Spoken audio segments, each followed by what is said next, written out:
L'ère du jeu, Anne-Catherine Bechtel. Errance numérique 3, autant en emporte le web.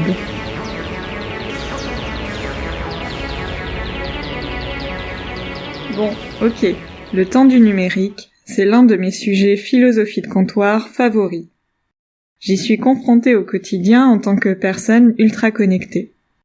Et rien ne va de soi quand on parle de temps, ce qui rend évidemment les choses intéressantes. Oui, le temps pose question.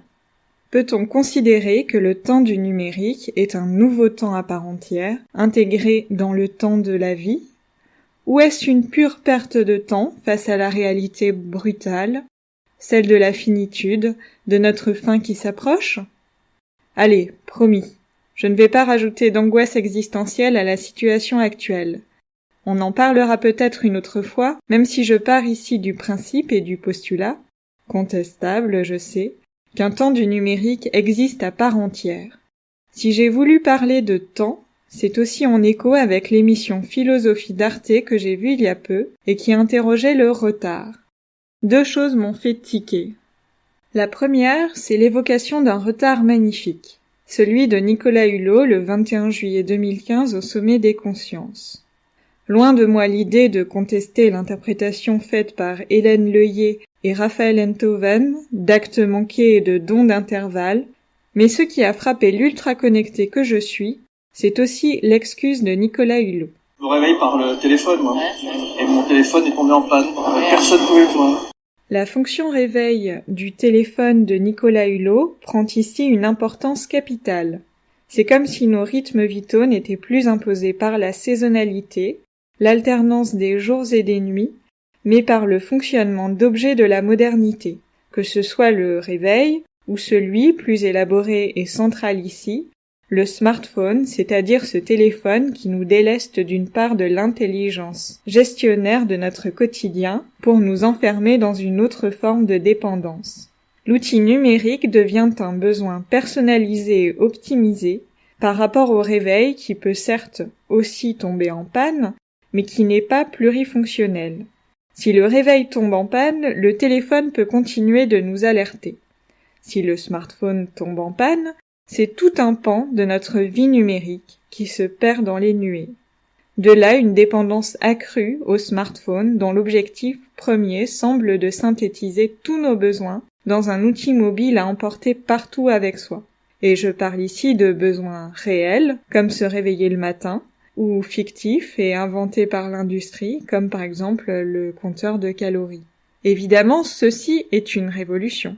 Mais entre ultra-connexion, ultra-efficacité mais aussi ultra-aliénation, what else pour l'humanité? Second élément qui m'a interpellée dans l'émission, c'est la façon d'aborder le confinement. Le temps s'est arrêté et on n'avait plus rien pour l'occuper, constatait Raphaël Enthoven et Hélène Leuillet. Mais cette expérience de la coupure temporelle, de la pesanteur du temps, voire de l'ennui, est si éloignée de celle que j'ai vécue que j'en reste à mon parti pris premier. C'est un peu bête et purement individualiste, mais non, nous n'avons pas tous vécu le même confinement. En fait, cela dépend du système de référence invoqué.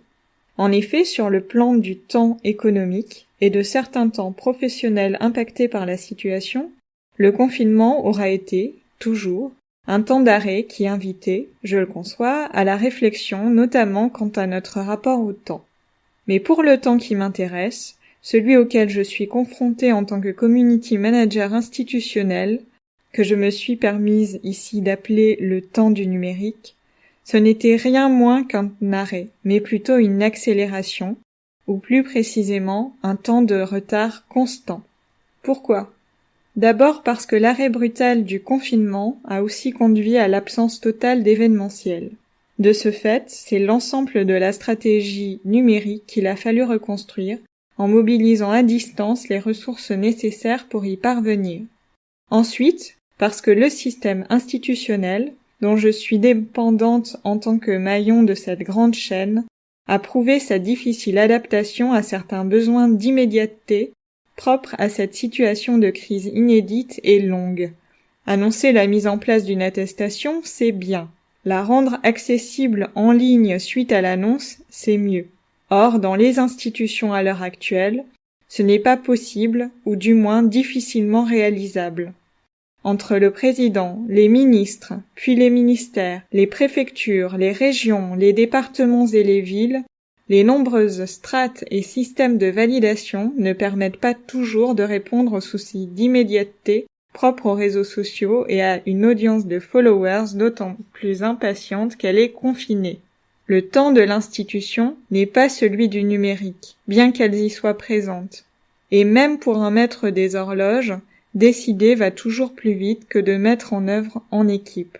Ou alors cela nécessiterait de changer totalement les process à l'œuvre actuellement, mais ça ne semble pas être le cas pour l'instant. Mon travail a donc davantage consisté à rattraper le ou les retards en optimisant ma propre réactivité.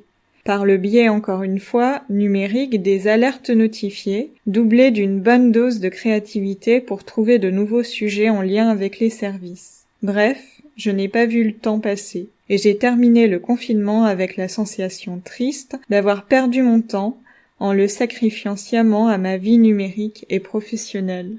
De fait, pour revenir à un point de vue plus généraliste, lorsqu'on parle du temps du numérique, généralement on parle surtout d'accélération du temps.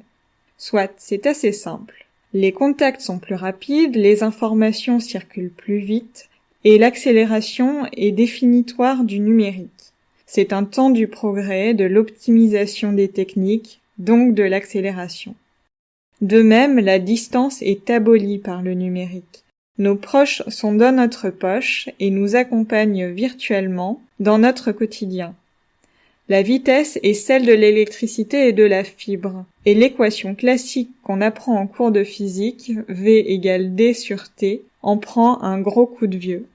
J'ai souvent l'impression que le système de référence, quand on parle de temps numérique, n'est plus le même. À l'aune de mon expérience, c'est plutôt la présence des followers, et donc leur partage, leurs commentaires, bref, l'ensemble de leurs interactions et leur viralité catalysée par des logarithmes, qui accélèrent la vitesse du temps du numérique. La période du confinement a été en cela révélatrice. Le temps s'étant arrêté dans certains domaines, les gens ont investi, voire surinvesti, notamment les réseaux sociaux. Pour communiquer avec les autres, échanger ou s'informer, voire désinformer aussi, le numérique et les réseaux sociaux étaient toujours accessibles.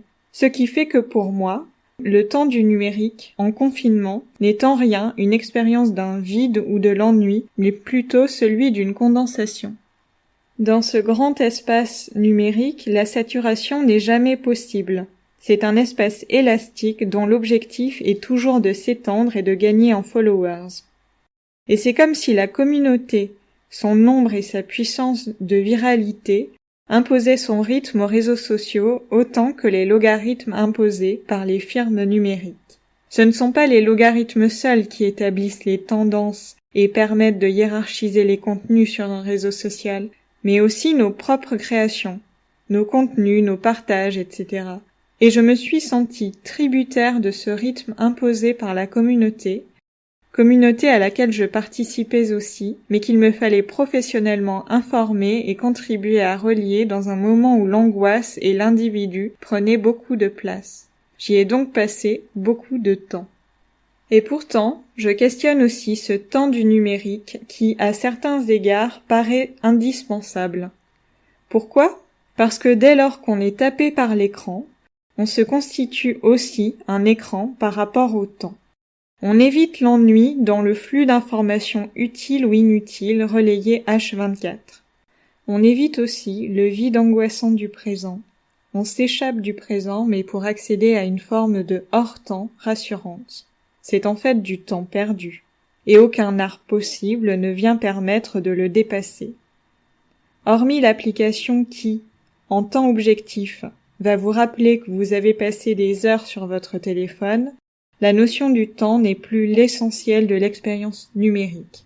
Ou plutôt, elle est l'essentiel des démiurges des réseaux sociaux qui, par tous les moyens cognitifs possibles, essayent de capter et monnayer votre attention. La technique, les applications ou les réseaux sociaux existent 24 heures sur 24, sans coupure, sans temps de respiration possible, et donc sans humanité. Elles n'ont pour l'heure pas de finitude, hormis notre décision volontaire de déconnexion.